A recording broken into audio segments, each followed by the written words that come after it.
एकनाथ शिंदे यांच्या शिंदे गटात आता वाद उफाळून आलेले आहेत। अनेक नेत्यांमध्ये काही दिवसांपासून वाद चालू असताना आता मात्र ती गोष्ट हाणामारीवरून येऊन ठेपलेली आहे। नेमकं झालंय काय ते आपण सविस्तर बघूया। गेल्या काही दिवसांपासून रामदास कदम असतील किंवा त्यांच्याच अंतर्गत इतर नेत्यांमध्ये वाद चालू असताना आता हे वाद स्थानिक पातळीवर सुद्धा गेलेले आहेत। त्यामध्ये मुंबईमध्ये शिंदे गटाच्या या दोन नेत्यांमध्ये चांगलीच हाणामारी झालेली आहे आणि त्याचा एक व्हिडिओ सोशल मीडियावर प्रचंड व्हायरल होत आहे।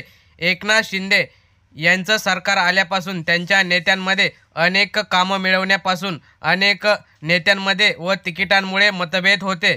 मुंबईत दिंडोशी येथे शिंदे गटाचे विभाग प्रमुख आणि शाखा प्रमुख यांच्यामध्ये ही हाणामारी झालेला व्हिडिओ आपण बघू शकता।